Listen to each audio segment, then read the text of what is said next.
नमस्कार। आज इस वीडियो लेसन में हम आपके लिए होमोफोन्स की स्टडी कराएंगे। देखिए होमोफोन्स क्या है, पहले हम इस बात को बताते हैं। होमोफोन्स वो वर्ड्स होते हैं जिनकी प्रोनाउंसिएशन सेम और मीनिंग डिफरेंट हो और स्पेलिंग भी डिफरेंट हो, यानी कि वो सब जिनको बोलने में एक जैसे हो, सुनने में एक जैसे हो, लेकिन उनकी जो मीनिंग है वो डिफरेंट हो, यानी अर्थ उनके अलग होते हैं, उनको होमोफोन्स बोलते हैं। और उनकी स्पेलिंग भी अलग होती है, डिफरेंट होती है एक दूसरे से। तो इसके साथ साथ हमारी वर्ड एंड वोकैबुलरी इंप्रूवमेंट होगी। अब यहाँ पर आप देख रहे हैं हम इसमें टू वर्ड्स हैं, एक्सीड और exceed. Both are pronunciation same, इनके दोनों प्रोनाउंसिएशन सेम है लेकिन स्पेलिंग दोनों की अलग अलग है।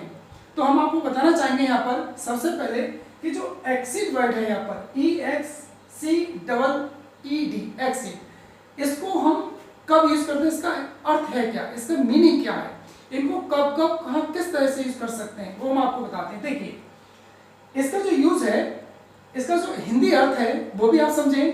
इंक्रीज समथिंग इन अमाउंट, यदि कोई चीज ऐसी है जिसका अमाउंट यानी कि अमाउंट बढ़ रहा है, उसकी मात्रा बढ़ रही हो, यानी कि अमाउंट बढ़ना, उसको हम एक्सीड बोलेंगे। दूसरा इफ समथिंग ग्रोइंग अप, यानी कोई चीज बढ़ रही है, ग्रो हो रही है, तभी हम उसको एक्सीड बोलेंगे। वो बिहाइंड, अगर कोई चीज बहुत आगे निकल जाती है यानी कि एज ए ड्यूरेशन, तो उसको भी हम एक्सीड ही बोलेंगे।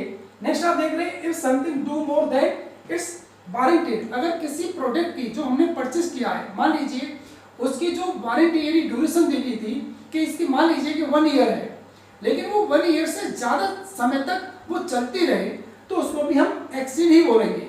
नेक्स्ट आप देख रहे हैं इफ समथिंग दैट एक्सट्रीमली, यानी कोई चीज बहुत अधिक मात्रा में हो जाती है तो भी वो क्या है, एक्सीड है। यानी कुल मिला के यहाँ पर ये समझना है कि एक्सीड की जो हिंदी है मीनिंग है वो जो है मात्रा में बढ़ना, अमाउंट में बढ़ना।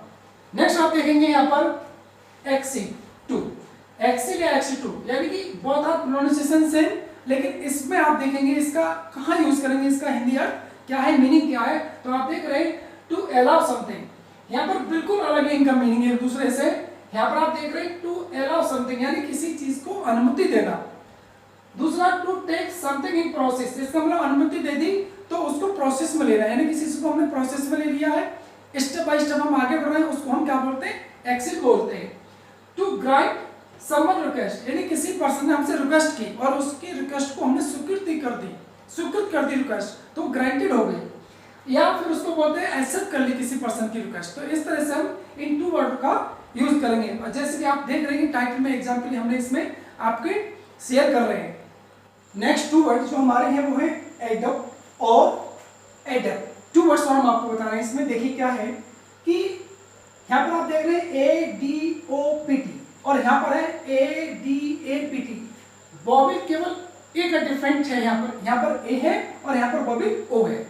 बहुत जो वर्ड्स हैं हमारे इनके प्रोनाउंसिएशन सेम है लेकिन इनके अर्थ बहुत अलग है और इनके use according to the person बेहद डिफरेंट है। जैसे आपको बताएं, यहाँ पर आप देख रहे हैं कोई पर्सन मान लीजिए है यहाँ पर, तो उसने जो यहाँ पर आप देख रहे हैं कि to take someone and something as a part of life, यानी कि व्यक्ति ने इन चीजों को अपने साथ क्या है, जोड़ा है, यानी कि इन चीजों को अपने लाइफ का एक हिस्सा बनाया है और इसको अपने साथ लेके चलेगा। इनको व्यक्ति, ये पर्सन इनको अपने साथ लेके चलेगा, इनकी जिम्मेदारी निभा के चलेगा, उसको हम क्या बोलते हैं, एडॉप्ट बोलते हैं। अब जैसे आप देख रहे हैं यहाँ पर कि to take another's children as one's own, यानी किसी दूसरे के बच्चे को पर्सन अगर एज ए चाइल्ड, यानी कि जैसे खुद का बच्चा होता है उसी तरह से वो एज ए कानून तौर पर उसको एडॉप्ट करता है, यानी कि ग्रहण करता है, उसको ले लेता है, तो वो हमारा एडॉप्ट कहलाता है। जैसे गोद लेना हम सभी जानते हैं।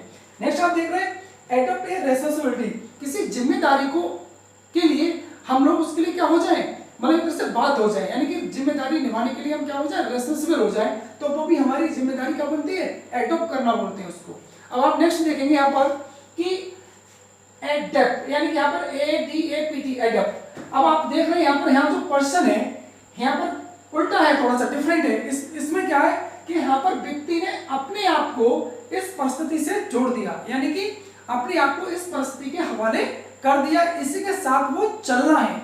यहाँ पर व्यक्ति को अपने साथ ये सब लेके चलना है, यहाँ व्यक्ति इसके साथ चलेगा, ये डिफरेंट है दोनों वर्डों में। जैसे फॉर एग्जाम्पल जैसे कि क्लियर है, adjust with someone and something, अपने आप को किसी परिस्थिति, व्यक्ति या वस्तु के साथ में एडजस्ट करके चलना, चाहे वो जिस किसी प्रकार का हो, जो भी सर्कमस्टेंस हो, चाहे वो इजी हो या डिफिकल्ट हो। नेक्स्ट आप देख रहे हैं कि adjust with a new condition, वही बात है कि मान लीजिए अपने आप को किसी नए तौर तरीके में ढालना, तो उसके साथ ही चलना। They like to make someone and something suitable for a purpose, मान लीजिए हम कहीं भी कोई न्यू प्लान है हमारा और वहां पर हमें उसको डेवलप करना है, तो वहां की जो परिस्थिति है उसको हमें अपने हिसाब से क्या करना पड़ेगा, मैनेज करना पड़ेगा, उसको आसान बनाना पड़ेगा, उसको सुटेबल बनाना पड़ेगा। तो इस तरीके से हम इन 2 वर्डों का यूज करते हैं, एडेप्ट एंड एडॉप्ट। तो इस तरह से ये 2 वर्ड हुए, इनका अर्थ इस तरह से यूज होता है। जैसे कि आप देख रहे हैं कि यहाँ पर ये जो इनके एग्जाम्पल हम एक टाइटल के तौर पर आप नोट कर सकते हैं। नेक्स्ट 2 वर्ड वो है हमारे एडवाइस और advise, both are same pronunciation, लेकिन यहाँ पर आप देख रहे हैं ADVISE, ADVICE, इनमें फर्क क्या है? ये वर्ब की तरह यूज होगा, इसमें कार्य किया जाएगा एडवाइस देने का, और यहाँ पर नाउन की तरह यूज है, जो कि किसी व्यक्ति की उसकी अपनी ओपिनियन, आइडिया है, जो एक शब्द के रूप में है। तो इनको हम नाउन की तरह यूज करते हैं इसके लिए, और इस एडवाइस के लिए हम वर्ब की तरह यूज करते हैं। एक एग्जांपल बताना चाहेंगे, जैसे कि यहाँ पर हमने यूज किया कि he advised me to join a new company. मान लीजिए एक एग्जांपल हमने लिया है कि उसने मुझे एडवाइस दी है, एडवाइस क्या है कि मुझे एक नई कंपनी ज्वाइन कर लेनी चाहिए, मान लीजिए इस तरह से उसने अपना सुझाव दिया है। अब यहाँ पर आप देख रहे हैं कि इसी एग्जांपल को हम थोड़ा चेंज करके लिखेंगे। इसको किस तरह से हम चेंज करते हैं, मान लीजिए यहाँ पर हमने लिखा हिज एडवाइस। अब आप देख रहे हैं यहाँ पर हिज का यूज हुआ है और यहाँ पर ही का यूज हुआ है। ये ही है एक सब्जेक्ट यानी कर्ता के रूप में, इसलिए ये एक्शन की तरह यूज हुआ है। यहाँ पर ये है हिज, जो कि एक क्या है, एडजेक्टिव है, वो भी पॉजिटिव एडजेक्टिव। कोई भी एडजेक्टिव यूज होगा वो नाउन के लिए यूज होता है, तो ग्रामेटिकल जो एलिमेंट और एरर है वो भी हम अपनी करेक्ट कर सकते हैं, क्योंकि यहाँ पर हम देख रहे हैं कि एडवाइस जो कि वर्ब के रूप में यूज हुआ है, तो यहाँ पर ये एडवाइस जो यूज किया गया है वो वर्ब है, जो कि कर्ता ने कार्य किया किसे, मुझे सलाह देने का। और यहाँ पर आप देख रहे हैं कि नाउन के रूप में जो भी एडवाइस है, जो ओपिनियन शब्द है, जो हमें सुझाव दिया है वो इस रूप में है, तो यहाँ पर हिज एडवाइस है, तो ये नाउन है और यहाँ पर ये एक्शन है। तो इस तरह से हम इनका डिफरेंट समझते हैं, इनका क्या डिफरेंट है यूज करने का। अब एक डिफरेंस और बताना चाहेंगे, ये जो एडवाइस है यहाँ पर, ये ब्रिटिश लैंग्वेज में भी यूज होता है। किसमें? ब्रिटिश लैंग्वेज, यानी कि अगर आप देखेंगे कि जो ब्रिटिश लैंग्वेज यानी इसमें एक्सेंट हम की बात करें, ब्रिटिश है तो ये अमेरिकन है। एक डिफरेंस और होता है इसमें, ये वाला अमेरिकन का और ब्रिटिश लैंग्वेज का एक्सेंट का, कहीं कहीं इनमें कोई डिफरेंट नहीं है। अगर लैंग्वेज की बात करें तो बहुत बार कहीं ना कहीं सिमिलर सेम यूज हो जाते हैं, वो सिर्फ कब, एज ए ब्रिटिश और एज ए अमेरिकन एक्सेंट। लेकिन यहाँ पर अगर ग्रामेटिकल की बात करें तो यहाँ पर एडवाइस देना और यहाँ पर ये एडवाइस है यानी सलाह मशवरा एक नाउन के रूप में। तो मैं समझता हूँ ये आपको आज की जो होमोफाइल्स 6 वर्ड की हमने स्टडी कराई आपकी समझ में आई होगी। तो हमारे इस चैनल को सब्सक्राइब करना ना भूलें, और आगे आने वाली जितनी भी हमारी वीडियोस हैं लेसन को, इसमें हम grammar plus spoken elementary course की स्टडी हम आपको कराते रहेंगे, और आशा करते हैं आप हमारे चैनल के थ्रू इंग्लिश को अपनी जरूर इंप्रूवमेंट करेंगे। थैंक यू, नमस्कार।